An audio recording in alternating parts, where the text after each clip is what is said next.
Hey there. I want to help you from being a solo piano player playing music like this, and I'm meaning playing the sheet music. I have no problems with Beethoven whatsoever. This is one of my favorite piano books. So, two, playing with a band using chord charts in your church, being part of the church. Or maybe you're playing for a home group, a connect group, and you're the only instrument, but in your church environment using chords. So my first thing that I did to help me on this path was to ditch playing from the music book. I just had to force myself to use the sheet music, learn how to use the sheet music, and go to that. Now, it's not wrong or bad to pick up the sheet music, and you can get the sheet music. So I started on books like this when I got saved and was able to play. I was addicted to it, but it meant that I could play some of the songs that we were learning in church. And, you know, I used to, as the Hillsong CDs came out every year, I'd go and faithfully buy the latest CD and maybe the DVD, and I'd go and buy the book to go with it. So this one would have been probably, Hope, was that 2000? I don't know. But I bought that, and that would actually give me the sheet music, and I could use that. Now, this also had chord charts in this particular one as well, and it had melody lines that were getting quite sophisticated by 2020, let me just tell you. But just what I did, okay? But this has been composed, the sheet music, when you look at the full piano here, this is not a piano line composed, arranged to work in a band situation. You might get away with it, but this is designed to work when you only have a piano, just that. And so it's actually got the melody lines, so the piano is playing the melody in there, and that could be the very first thing that you ditch is melody. Let the singer play it. You might have to give them a little hint just to get them going, but let them sing it. They've got it. And all you have to do is just hold the chords underneath. Now, this has got rhythm in it. It's got the bass in it. You've got a bass guitar often. You might have a drummer holding some of the rhythm. You might have a rhythm guitar holding rhythm. You don't have to cover all of those pieces. You might have to cover some of those pieces. But that's why you can't necessarily just use this straight out. It is my comfort zone. Back in the day, if I played that, I'm playing it right. I need to show you a new comfort zone for you. You need to find the new comfort zone for you. For me, one of the guys at the church, when I first started playing in church, in the band environment, one of the guys just taught me, all you've got to do if we're trying to copy some music that was already written is, if I play the piano and the keyboard like they're playing on there, you're done. That's all I had to do. Just play that. That's all I had to worry about. Don't have to know about the drums. I don't need to know about the bass. Don't need to know the guitar. If I just play the keys, that's all I need to know. And that became my new comfort zone. Doesn't always work, but anyway, that's a good start. So, first thing to do, ditch the sheet music. Next thing is start really listening to the songs that you need to learn. So, for example, you have this particular song. I'm going to pick on a couple of ones that we're doing regularly in our church as an example. Let's say Joy. Martin Smith, he's one of the composers of that. I've got joy in the morning, joy in the evening, you keep me dancing in every season, whatever comes tomorrow, I've got joy. Nice and simple, great fun to play, absolutely great fun. So listen to it, there'll be a number of different versions, find maybe there's a version that you copy at your church, find the version of the song and just start listening to it. But start listening to it, listening to the keyboard and the piano. Teach your ear. It takes a little while. Well, it took a while for me. Maybe you'll be super fast, but it took me a while to be able to block out the guitar, block out the drums, block out the voices and hear what is the keyboard doing? What is the pad going on? Is there a piano in there? Is there another sound in there? And hearing what is the keyboard doing? And you might need to get somebody to help pick it out.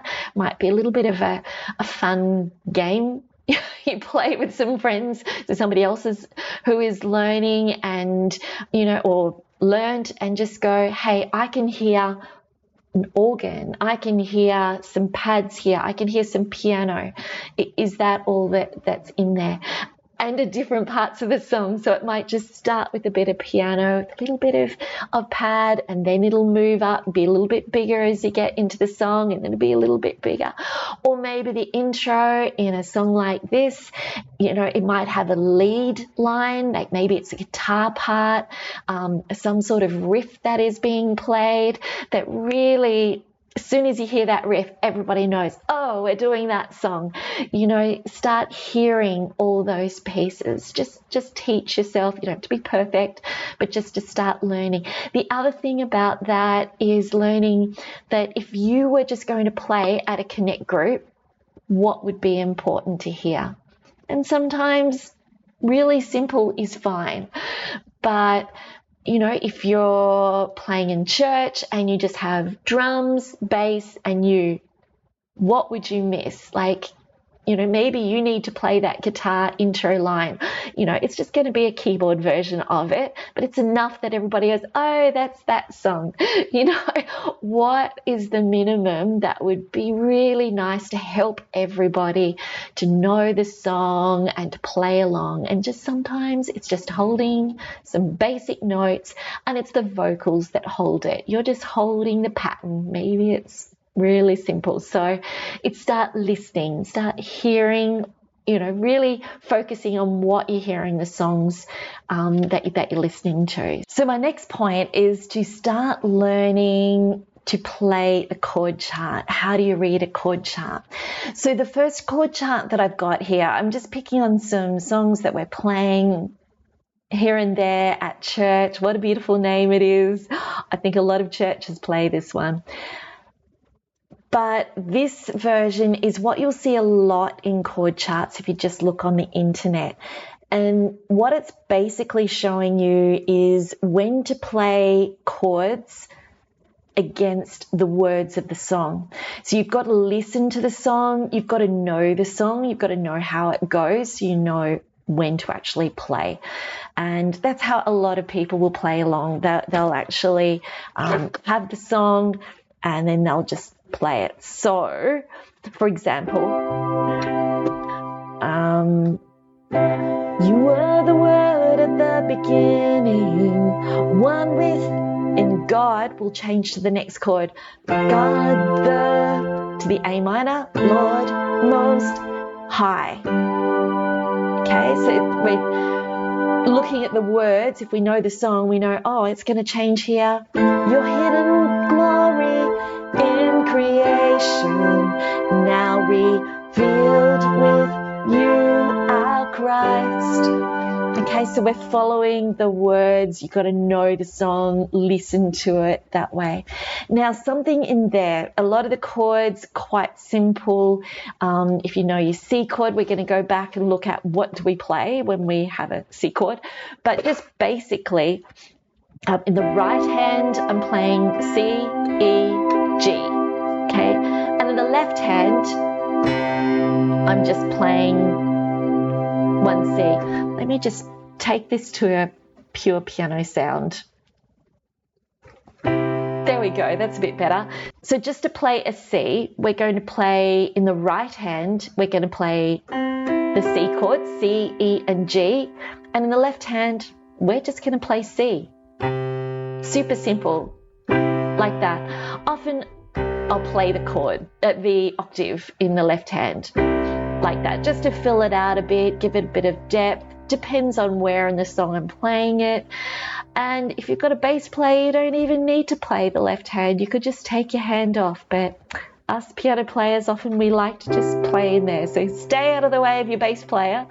But yes. So if you're just playing in a small group and it's just you, go for it.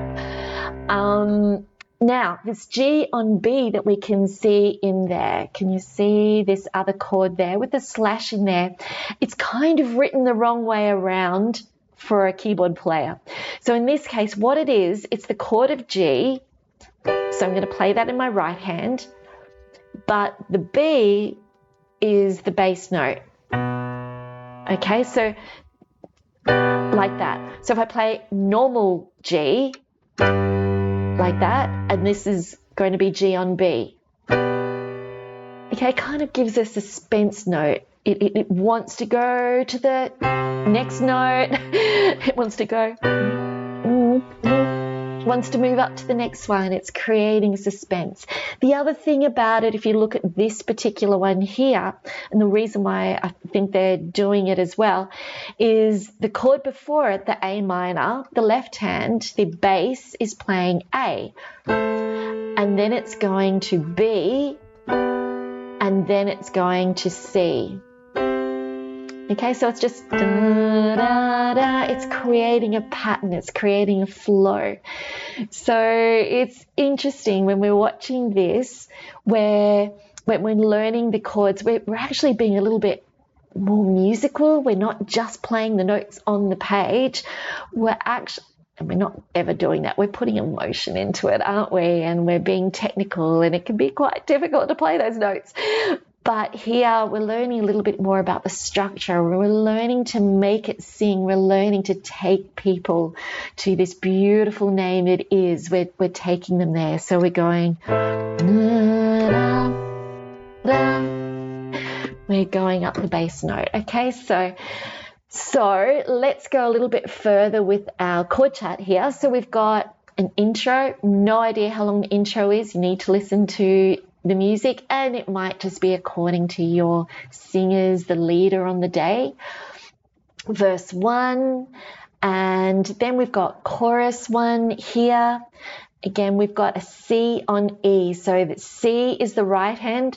So the reason why I say it's the wrong way around is the right hand is playing the C, which is on the left-hand side of the slash, and our left hand, our bass note, is the E, which happens to be on the right-hand side of the slash. That's why it's kind of around the wrong way, but you get used to that. Okay, so then we go into verse 2. Really, chords are exactly the same. It's just the words that are different. It doesn't quite line up, but that's because the words are spaced out differently. That's all it is, but it's exactly the same.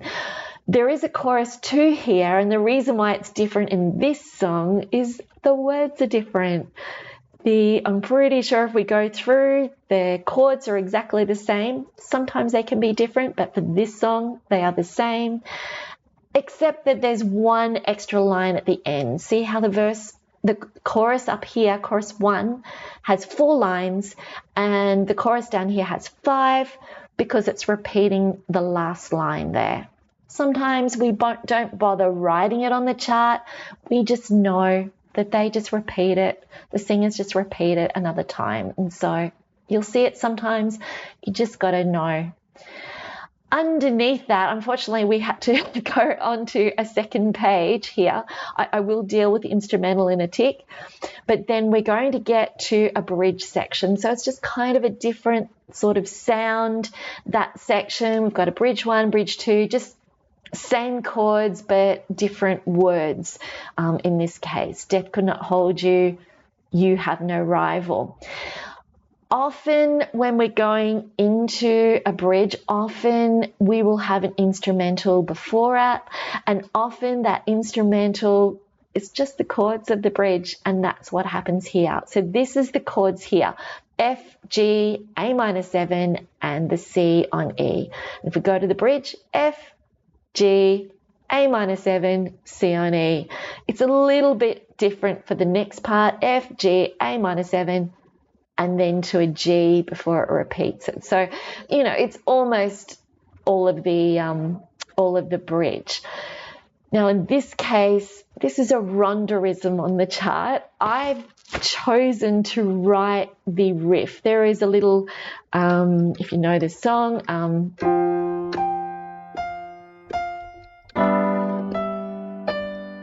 so I've written that down, so it's really easy for me to remember it, no matter what the key is that they ask for it to be in.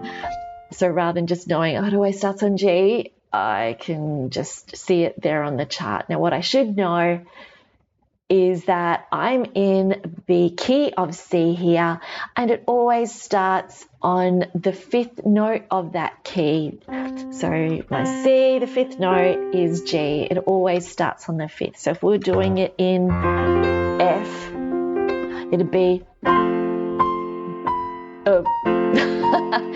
actually, if it was an F, it would be, I wouldn't be playing the chord of F, I would be playing the chord of C. No, there we go. Etc., etc. So, you know, I can learn it that way. We're going to talk about that later, learning to play by numbers rather than being fixed into the chords here. It's something that I've got to be better at. I know the theory, but if I saw numbers on here, so instead of seeing an F, that could be written as 4, and to the G, 5. And then to 6 minor 7 rather than the A minor 7. Don't panic. Okay, so then we've got the bridge. In this case, for this song, we've got chorus 3 because the words change again. So this time it's What a Powerful Name It Is. Great. So that's one version of the song. Now, what I prefer for some of the charts, I like, if I go to this one, this is a upbeat song, Joy. It's known as a Martin Smith song, even though there's actually quite a few people that were involved in the writing of this song. It's, upbeat, 124 beats per minute, 4/4 again, nice and simple. And I've got it here in C. We often do it in C. I was just keeping all the chords really simple in here, but I've put the bar lines in there. So we know at the moment it's possibly 2 bars of C, although I wrote until we start singing, just hang there until we start. That's okay. But when we get into here, I know how long I'm playing C for, and I know when to play. I know when to play in G. I know when to change to D minor, when to change to the A minor. Here, look, there's 2 notes in the 1 bar. You kind of got to listen to the song to know when to change to the F. A minor at the beginning of the bar, but when do we change to that F there? Usually when I write it like this is on the 1, this is 1, 2, and this is on the 3, 4. Sometimes I'll put other little symbols to indicate that it's just going to be on the 4th note, because sometimes it'll be 1, 2, 3, 4, and you need to listen to hear that. I try and indicate it on the chart. Yeah. I'm sure other people don't know what I've written, but anyway, I have ways of making it there. So now for this song, if we played this one, I've got joy in the morning, joy in the evening, you keep me dancing. 1, 2, 3, 4. 1, 2, 3, 4. 1, 2, 1, 2, 1, 2, 3, 4. 1, 2, 3, 4. I don't have to play that C a second time, but we know when to play it. We're used to bar lines. We know how to do that. So you might find this structure very a lot more helpful for you. I have no fear in picking up a pen if I've got a sheet of paper and I've got the chart on it. I don't worry at all, and I just go and draw bar lines on it, and that way I know exactly what's going on. Some songs I just know the song, I don't need to, but other songs it just allows me to have a huge repertoire of songs, and I can see it and remember it quite quickly. My memory is not as good as others, and so anyway, you'll see further down here, it's got verse 2. I haven't bothered putting the bar lines in there. Oh well. Another thing here too, we've started with chorus. Often we start with verses, but in this case we've started with the chorus. Then we go verse and then a pre-chorus. It's kind of a continuation of the verse. And then you go to the chorus.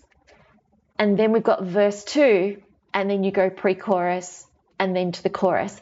Now you would need to know that. You need to listen to the song and know that. Could have just continued writing it. I just prefer that the chart doesn't go on for 5 pages. I want it to fit onto 1 page if I can. Both of these have not fitted onto 1 page, and that's because we've got this chorus 2 that has 2 sections to it, whereas the chorus 1 only had 1 section, and then we had a bridge. It just wasn't going to fit on. So now, I said before the instrumental often is the same as the bridge. This is an exception to the rule, this particular one. We've come out of a chorus. I've got joy in the sunshine, joy in the rain. You keep me dancing again and again. Whatever comes tomorrow, I've got joy. 2, 3, 4. 1, 2 to the bridge, and I love this. You've got to listen to it. It's got this awesome organ.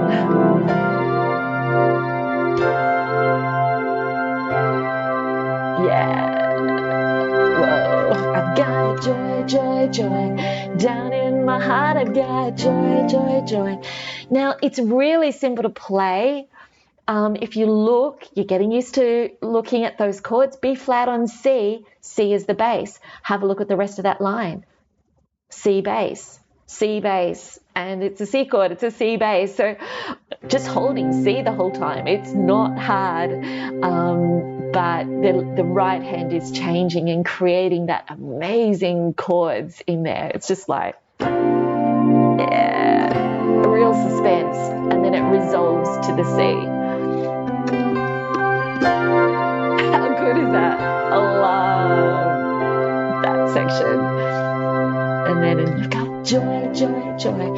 And you listen to your bass player. They might just stay on the C, but, they might just do some awesome playing around on those notes as well. And they're allowed to do that. So, yeah. So that's the basis of your chord chart. You do need to listen to the song and be familiar with the song, play along to the song with it. You just might need to change it into the key that the YouTube has it, however, or Spotify, whatever you're listening to it on, so you can play along with it. But get to be comfortable with the song and be flexible with your band. Some of them will want to repeat the chorus a few times at the beginning for effect. Some of them, in our case at our church, they will sing Joy in the Sunshine, and sometimes they will never sing Joy in the Sunshine, Joy in the Rain, even though that's one of the best parts of the song. No, it's not. The whole song is good. And sometimes they want to skip the instrumental, even though that's our star moment. So, and that's fine. It's you just go with the leader. They're the ones, we're all leading the congregation, but they've got their face right there in front, and they really are leading the congregation for the heart of the moment of where they're taking it. So we go with them and work as a band, work as a team together. So yay, that's how to read a chord chart. Next video, so not this one, because I need to work out how to actually look down at my keyboard so you can follow what on my hands are playing. And yes, you can see it there, but I think fingers might be handy as well. But we'll talk about what you actually play. But I think that's enough to get you going.